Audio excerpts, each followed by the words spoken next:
Se Deus é tão bom, por que Ele permite tanta tragédia e tanta tristeza no mundo? Bem-vindo a mais um vídeo e hoje eu vou discutir justamente essas coisas. Por que Deus permite o sofrimento, até o sofrimento do cristão? Vocês sabem que nós somos uma raça caída, está lá em Gênesis. Se você pegar lá no comecinho, no livro de Gênesis, você vai ver a queda do ser humano. O que foi a queda? Deus criou o mundo, Adão e Eva, colocou eles ali para tomar conta e só pediu uma coisa para eles. E essa única coisa que foi pedida para eles, eles desobedeceram. Isso é a queda, assim o pecado entrou no mundo, assim a morte entrou no mundo com o pecado e tudo mudou. A criação foi modificada, o nosso corpo foi modificado, afinal não existia a morte. E a partir desse momento, a gente nasce para morrer. E como que a gente vai morrer? A gente vai morrer de doença, a gente vai morrer de acidente, a gente vai morrer das mais diversas coisas. Porque Deus é mau? Não. Porque a gente é uma raça caída. Então será que eu posso falar toda sorte de coisas horríveis que acontecem por aí? Acontecem porque nós somos uma raça transgressora, uma raça caída. Puxa vida, mas por que tem esses terremotos, essas inundações? Isso são sinais que Deus manda para que o homem ainda possa se arrepender. Isso, na realidade, é uma prova do amor de Deus para que a gente ainda possa se arrepender. Claro que também há muito sofrimento que é simplesmente estatística. As coisas ruins acontecem para todo mundo tem os seus dias maus, independentemente de uma ação maligna ou de uma ação de Deus ali colocando aquela coisa. Claro que a pessoa que vive sem Deus, ela está propensa a ser atacada pelo maligno. E até as pessoas de Deus também podem ser atacadas pelo maligno com a permissão de Deus. Mas digamos que você seja uma pessoa que já entregou o seu coração para Jesus, que você já é uma pessoa convertida, e mesmo assim você está passando por uma coisa difícil, por uma doença, por uma situação insolúvel. Será que tem sentido isso? Como que Deus então deixa os seus filhos sofrerem isso? Bom, eu tenho umas boas notícias para vocês. Primeiro, se você sofre e você não é convertido, está em tempo de você se converter. Jesus chama você. O seu fardo é suave, seu jugo é leve e Ele quer te aliviar.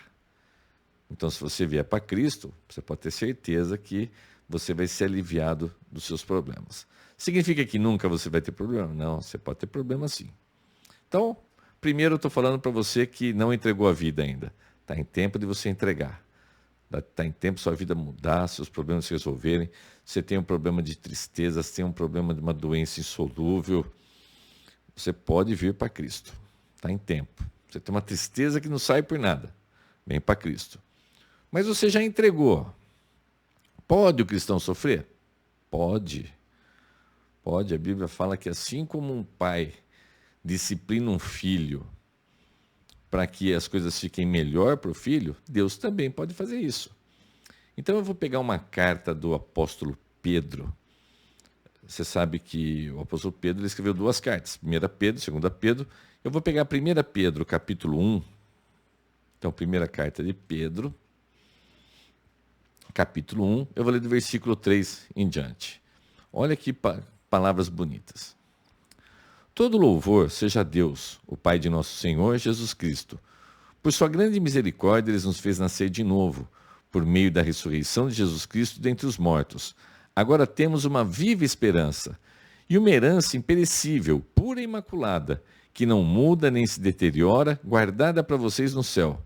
Por meio da fé que vocês têm, Deus os protege com seu poder, até que recebam essa salvação, pronta para ser revelada nos últimos tempos. Portanto, alegrem-se com isso, ainda que agora, por algum tempo, vocês precisem suportar muitas provações. Elas mostrarão que sua fé é autêntica.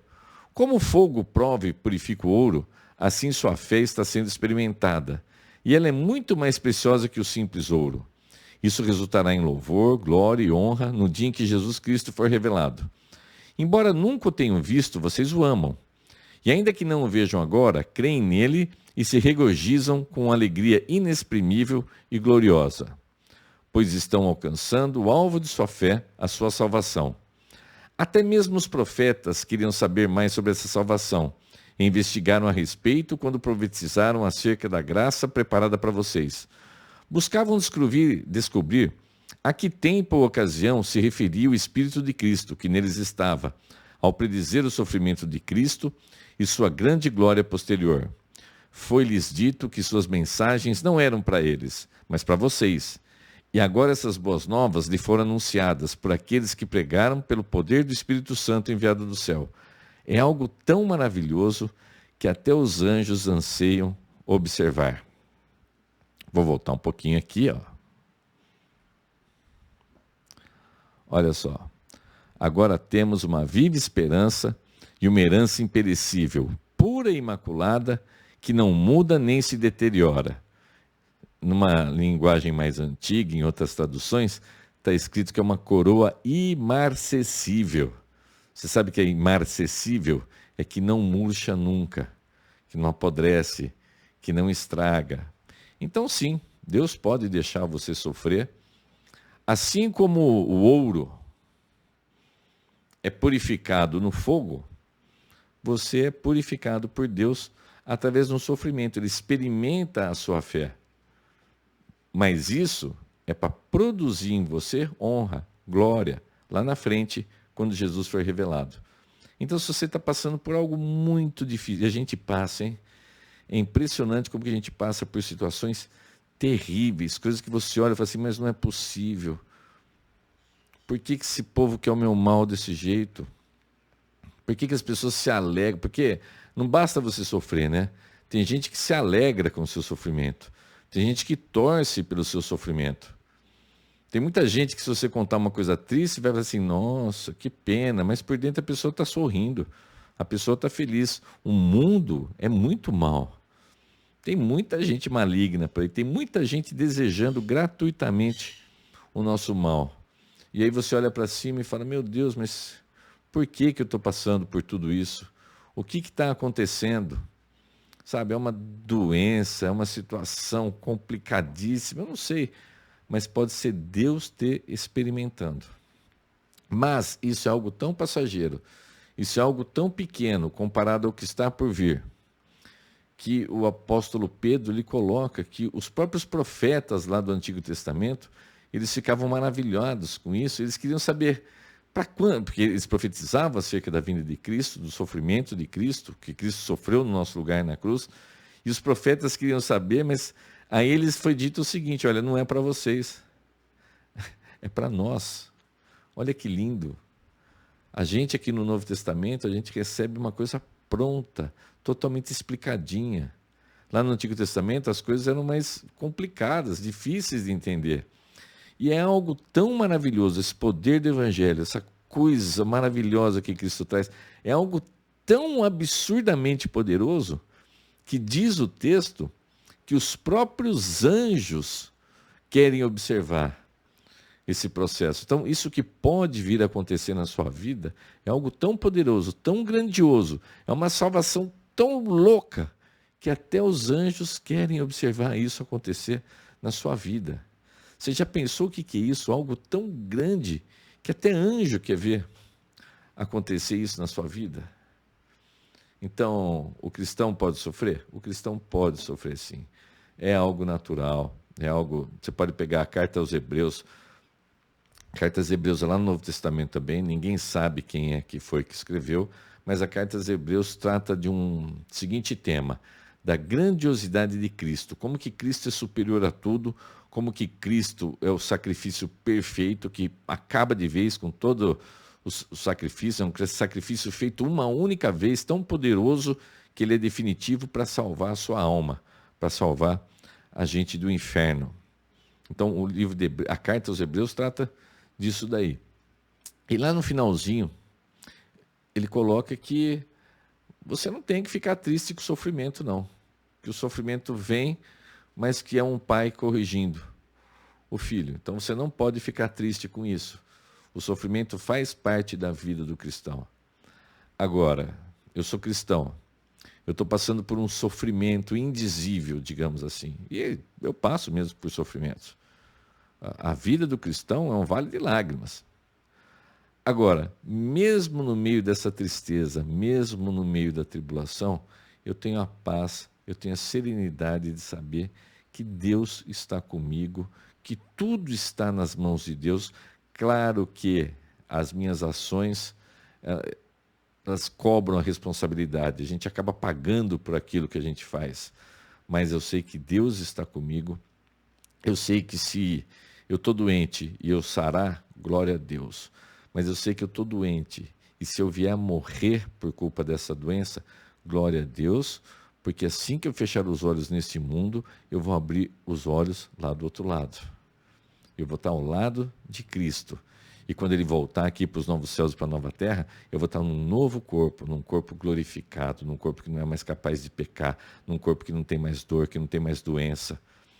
Que eu vou poder viver com os irmãos em Cristo numa alegria indizível. Sabe aquela festa que você foi, que foi a melhor festa da sua vida? Novos céus, nova terra vai ser melhor. Sabe aquele dia que você ganhou um presente, que você era criança, você ganhou aquela bicicleta, aquele videogame? Nos novos céus, na nova terra vai ser melhor. Sabe aquele amor que você tem pela sua namorada, pela sua mulher, pelo seu namorado, pelo seu filho? No céu vai ser melhor. Então, não importa o problema que eu esteja passando, eu sempre tenho a segurança de que Deus está comigo, que Deus dá, que Deus tira, e de qualquer forma, toda a glória deve ser dada a Deus. Agora, Deus permite sofrimento? Deus permite sofrimento. E você pode dizer para Deus que você não está aguentando. Você pode falar, Senhor, eu não estou aguentando, está doendo demais, meu problema é esse. Coloca nas mãos de Deus. O Senhor Jesus fala que se até um juiz mau, se você ficar muito em cima dele, ficar na cabeça dele, ele pode acabar julgando para você parar de atormentar, quanto mais Deus que é bom, que é puro e santo, para um filho. Então você não vai pedir um pão, um peixe, e Deus vai te dar uma pedra, uma cobra. Deus vai te dar o melhor. Deus tem o melhor, mas você precisa se arrepender da vida que você leva. Você tem que se converter aos caminhos do Senhor. Você se arrepende da vida que você leva, você confessa que Jesus Cristo é Deus, que Ele veio, morreu numa cruz pelos seus pecados, ressuscitou, voltará, aí você se batiza para mostrar isso, e aí você está salvo, e a sua vida vai ser assim, outra, totalmente diferente. Então, você está sofrendo, está difícil, tem muitos males nessa vida, pois saiba que esses muitos males, essas muitas tragédias, isso é ainda Deus dizendo, está em tempo de você se arrepender. Está em tempo. E eu te falo, você está com uma doença, você está com uma coisa que não é o pior ainda, viu? O pior vai ser você morrer e ir para um local de sofrimento eterno. Mas Deus é tão bom que Ele te tira desse local de sofrimento eterno e Ele pode te socorrer agora também, nessa tristeza indizível que você se encontra. Que você seja profundamente abençoado, que sua semana seja maravilhosa. A gente se vê no próximo vídeo. Que Deus te abençoe. Tudo de bom. Tchau, tchau.